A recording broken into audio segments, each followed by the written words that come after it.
Lo pikir bos lo itu baik sama lo? Bullshit anjing. Dengerin gue baik-baik. Di mata para konglomerat, lo itu dijadikan sapi perah sama mereka supaya mereka tetap kaya dan menikmati kemewahannya. Dan hari ini gue bakal ngebedah 6 doktrin jahat yang dipakai orang kaya supaya lo nggak bisa jadi saingan mereka. Karena di otak lo ini sejak TK udah ditanam doktrin-doktrin itu sendiri. Kalau lo nggak mau sadar, nggak masalah. Lo tinggal matiin video ini dan lo bisa skip nonton video yang lain. Tapi buat lo yang pengen berkembang dan pengen tahu kenapa hidup lo masih stagnan, gue akan bocorin semua rahasia ini di sini.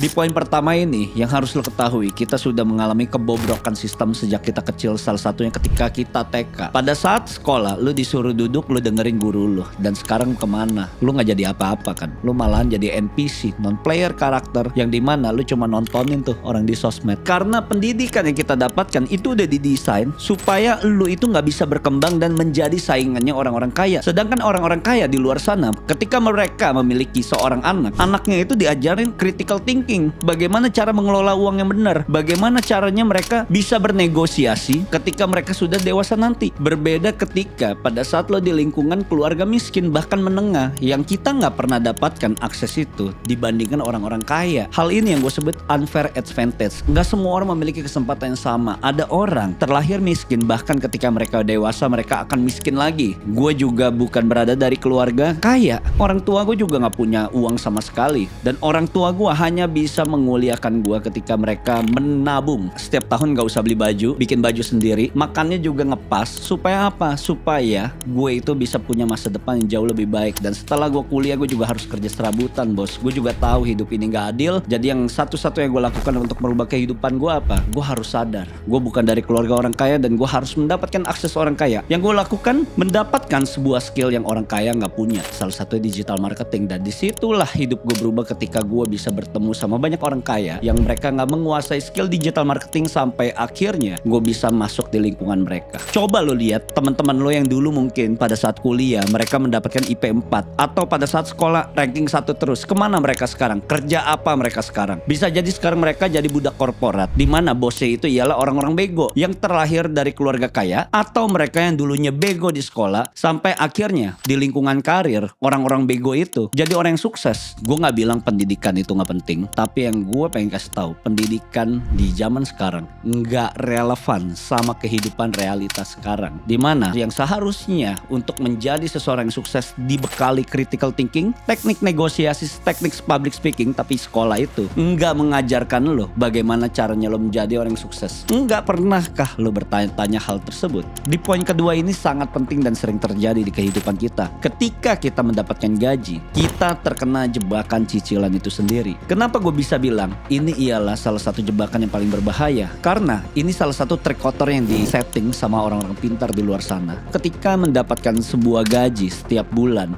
lo menghabiskan uang lo untuk membayar cicilan yang akhirnya saat lo berpikir ingin resign, lo itu jadi terjebak sama utang dan cicilan. Seperti itulah sistem yang terjadi di kehidupan kita, di mana lo itu terjebak sama yang namanya hutang, lo itu terjebak sama yang namanya lifestyle yang seharusnya itu bukan gaya hidup lo, yang seharusnya itu gaya hidup yang dimiliki orang-orang kaya, tapi lo maksa gara-gara gengsi lo itu yang kegedean. Kecuali ketika lo mendapatkan gaji dan lo pengen ngutang, mungkin lo memiliki utang kartu kredit, dan utang kartu kredit itu mendapatkan poin, lo bisa menggandakannya menjadi miles. Totalnya itu ada 4 juta, gue pakai untuk ngiklan. Jadi utang itu bukan berarti jelek, tapi utang itu harus lo sadari, utangnya itu mau dipakai kemana. Kalau utang lo produktif ya itu bagus, tapi kalau misalnya utang lo cuma buat gaya hidup, buat apa? Nggak ada gunanya, bos. Karena gue pernah berada di posisi lo. Hal yang gue lakukan apa? Gaji yang gue dapatkan, gue simpen, gue tabung, habis itu gue ikut pelatihan. Dimana gue tahu uang itu mengejar value. Ketika uang itu mengejar value, artinya income gue itu bisa semakin besar. Dan ketika income gue semakin besar, apa yang harus gue upgrade? Ya kepala gue sendiri. Kalau kepala lo nggak pernah di-upgrade, sudah dipastikan mau sampai kapanpun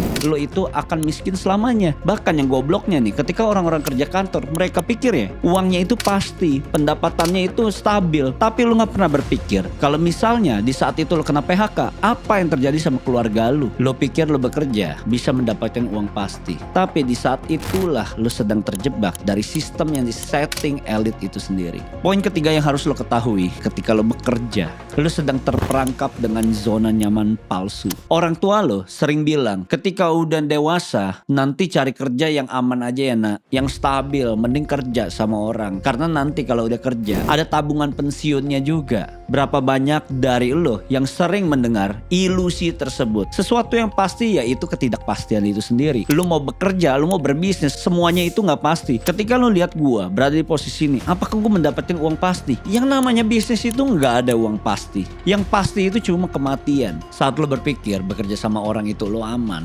orang kaya aja berpikir hidup mereka itu nggak aman. Apa yang mereka lakukan? Mereka terus membangun bisnis. Mereka terus berpikir bagaimana caranya bisnis mereka tetap harus naik. Mereka itu juga tetap berpikir bagaimana ketika mereka punya uang, uangnya itu diputar maunya kemana supaya hidup mereka sampai berpuluh-puluh tahun, bahkan sampai di generasi selanjutnya masih bisa menikmati uang tersebut. Yang membedakan otak lo sama otak-otak orang kaya, ya mereka itu sudah sedia payung sebelum hujan. Orang miskin dan orang pintar, tapi orang bodoh dan orang kaya itu persamaannya ada. Orang miskin dan orang pintar itu nggak berani ngambil resiko. Orang kaya dan orang bodoh, mereka itu selalu mengambil resiko dalam hidup mereka. Makanya ketika lo melihat nih ya, teman-teman lo yang bego tapi mereka sukses, mereka itu memang hidupnya itu nggak pasti. Tapi sekali mereka mendapatkan satu momentum dari setiap kesalahan mereka, mereka itu langsung terbang. Dan hal itu yang terjadi sama gua. IQ gue 82, kenapa gue bisa sukses? Setiap kesempatan itu akan selalu ada datang kepada gue ketika gue mencoba. Tapi orang-orang pintar di luar sana, termasuk teman-teman gua, sampai hari ini belasan tahun nggak jadi apa-apa. Kenapa mereka bisa begitu ya? Karena mereka otaknya sudah didesain berpikir linear sejak kecil. Dan hidup gua memiliki otak itu nggak bisa gua bersekolah di sekolah konvensional. Makanya gua bersekolah itu tuh di sekolah jalanan, ya kita sebut adversity quotient, di mana gua memiliki kecerdasan yang gue dapatkan di jalanan. Di poin keempat ini yang harus lo ketahui, kenapa lo sering membeli barang? Karena lo sedang terperangkap dalam budaya konsumerisme, di mana orang-orang kaya ini sedang men-setting bagaimana caranya lo tetap konsumtif, lo tetap menghasilkan uang, dan tetap uang lo akan selalu habis. Budaya konsumtif ini sering dikampanyekan ketika lo melihat banyak artis atau influencer favorit lo di endorse. Mereka itu menggunakan sebuah aksesoris mungkin atau sebuah baju yang sedang tren, dan lo terjebak dengan tren tersebut. Salah satunya ketika lo melihat di tahun lalu itu ada trennya Labubu. Orang-orang rela ngantri dari subuh sampai malam supaya apa? Supaya mendapatkan boneka favoritnya mereka. Menurut lo make sense gak kalau itu nggak disetting semuanya? Menurut gue sih nggak make sense ya. Orang rela ngantri gara-gara boneka yang gak jelas kayak begitu. Lo sadar nggak sadar, lo itu sedang didoktrin untuk selalu membeli, untuk selalu nggak puas sama apa yang lo pakai sekarang. Mungkin sekarang gue pakai baju kaos. Apakah gue puas dengan baju seperti ini? Gue sih nyaman-nyaman aja. Karena gue udah nggak butuh validasi dari lo semua. Gue pakai baju seperti ini, gue nyaman. Gue meeting juga pakai baju kaos. Santai aja bos. Kalau misalnya lo punya uang, lo itu bisa memilih. Lo pengen beli ini, lo pengen beli itu, atau lo nggak beli.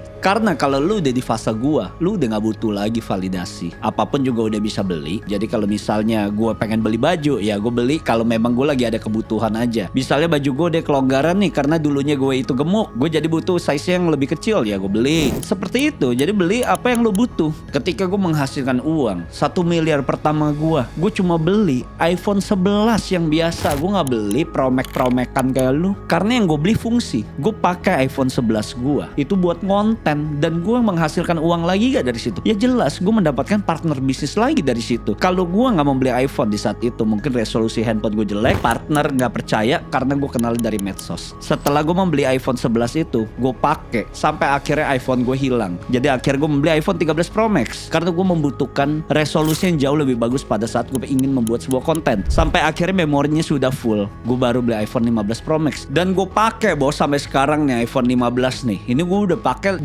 tahun. Sekarang lo sudah lihat sudah ada iPhone 17 Pro Max. Apakah gue beli iPhone 17 Pro Max? Mungkin kalau gue masih membutuhkan validasi lo, gue udah beli tuh iPhone 17 Pro Max. Gue pikir buat apa, nggak guna juga gue beli kayak begituan. Fitur tetap sama, modelnya doang beda. Jadi gue memilih untuk nggak membeli. Dan satu lagi nih yang pengen gue kasih tahu ke lo, kenapa budaya konsumerisme itu sudah ada sejak dulu. Bahkan pernikahan itu kenapa kayaknya keharusan ya, ketika kita harus nikah harus kasih cincin. Pada saat tunangan juga lo harus kasih cincin. Siapa yang mendesain itu semua? Yang mendesain itu pertama kali The Beers Company. Mereka perusahaan permata pertama di dunia. The Beers Company ini mengeluarkan sebuah statement, kalau lu sayang sama cewek lu, ya lu kasih dong permata ini. Salah satu quotes andalan dari ketika mereka ingin menjual sebuah permata, "She deserve the best, diamond is forever." Slogan-slogan tersebut akhirnya terdoktrin turun menurun sampai akhirnya kita punya budaya tradisi. Ketika kita udah menikah atau kita tunangan, kita harus membeli tuh perhiasan. Makanya ada kan orang yang bilang uang itu gak penting, yang penting apa? Pahala yang di atas. Tapi kalau lo masih hidup di dunia, lo itu tetap harus mengeluarkan uang untuk membeli sesuatu. Bahkan ketika lo sebelum meninggal, lo sakit, lo juga tetap harus kan mengeluarkan uang.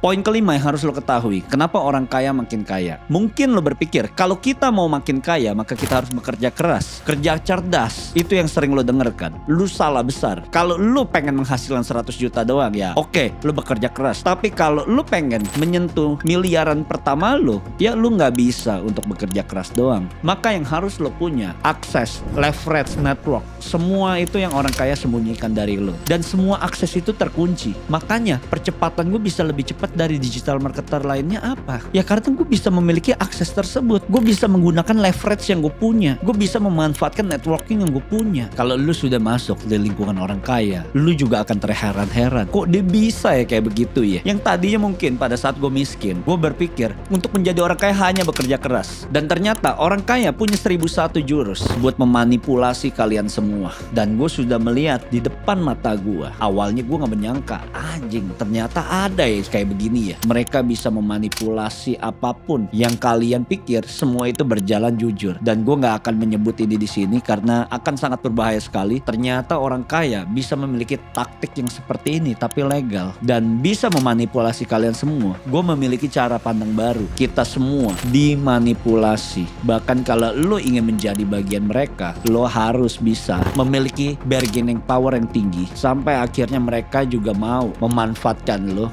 untuk bertumbuh bersama-sama mereka. Jadi ketika lu sudah tahu rahasia orang-orang kaya, kenapa lu selalu miskin? Karena akses itu gak terbuka buat semua orang. Akses itu akan diberikan kepada orang yang bisa mereka percaya. Karena untuk menjadi kaya, lu hanya perlu mengerjakan apa yang orang gak tahu. Lu hanya perlu mengerjakan di saat orang gak mengerjakan. Dan di saat itulah gue mengerjakan apa yang orang kaya nasihati ke gue. Dan sampai akhirnya gue bisa menjadi Willy yang sekarang. Di poin ke-6 ini yang harus lo ketahui, lo sadar gak? Waktu yang lo punya itu ialah bagian dari komoditas orang-orang kaya. Waktu yang lo punya sekarang itu lo pakai buat apa setelah lo bekerja? Ketika lo pulang, mungkin lo main game, lo dimanfaatkan sama orang-orang kaya supaya lo itu menjadi pemainnya aja, bukan menjadi seseorang yang bisa membuat sebuah permainan. Tanpa lo sadari, waktu yang lo habiskan buat lo scrolling sosmed, lo lihat cewek-cewek joget, bahkan lo nonton bokep buat nyoli di kamar, lo sadar gak? Apa yang lo lakukan? Orang-orang kaya tertawa lihat lo karena mereka tahu lo itu punya nafsu, lo punya rasa takut, lo itu pengen seneng, atau lo punya rasa iri hati yang dimanfaatkan mereka sampai akhirnya otak lo itu nggak bisa berpikir mau kemana arah hidup lo. Ketika gue sudah tahu metode-metode seperti ini yang dipakai orang kaya, gue mengurangi untuk bermain medsos. Gue fokus di bisnis gue fokus sama masa depan gue menghabiskan waktu hidup gue 12 jam buat bekerja. Gue bangun subuh, gue kerja pagi sampai selesai malam, habis itu gue tidur istirahat, daripada gue nonton sosmed yang gak ada gunanya. Bahkan influencer tolol itu membodohi lu. Kalau hidup lu harus realistis, kalau hidup lu jangan punya mimpi. Padahal ketika lo hidup, lo harus punya banyak mimpi. Apalagi lu masih muda. Jangan sampai nanti pada saat lo tua lu nyesel. Ternyata hidup lo itu hanya sebatas angan-angan yang ada di pikiran lo, gara-gara lo terjebak sama kata-kata yang dulunya bisa lo capai. Dan akhirnya lo mengharapkan anak lo maksa supaya dia sukses. Jadi orang tua, lo harusnya bisa memberikan contoh yang benar. Dan gue juga gak mau menjadi orang tua yang sak. Etos kerja gue, selagi gue diberikan kesehatan, selagi gue dikasih waktu, yang gue lakukan bekerja sebaik mungkin supaya nanti di umur 50 gue bisa ngeliat gitu, hidup gue bisa sejauh mana. Daripada gue menjadi seorang mediocre yang nonton kesuksesan orang lain, mending gue menjadi pelakunya atas kesuksesan hidup gue sendiri. Jadi sekarang lo kan udah tahu cara mainnya, lo udah tahu orang-orang kaya itu di luar sana nyurangin lu, mengambil hak lu yang sudah lu dapatkan dari hasil kerja keras lu. Lu itu belanja, lu itu nggak memanfaatkan waktu dengan baik. Mereka itu sudah tahu customer behaviornya itu seperti apa. Makanya ketika lu sudah mengetahui hal seperti ini, lu punya dua pilihan dalam hidup lu. Pilihan pertama itu lu mengubah cara pandang hidup lu supaya hidup lu itu berubah di tahun ini. Yang kedua, lu nggak usah berubah sama sekali. Lu tetap jadi NPC di kehidupan lu. Mereka itu juga nggak butuh lu. Mereka itu hanya membutuhkan lu menjadi sapi perah mereka. Dan sekarang pilihan di tangan lu. See you guys.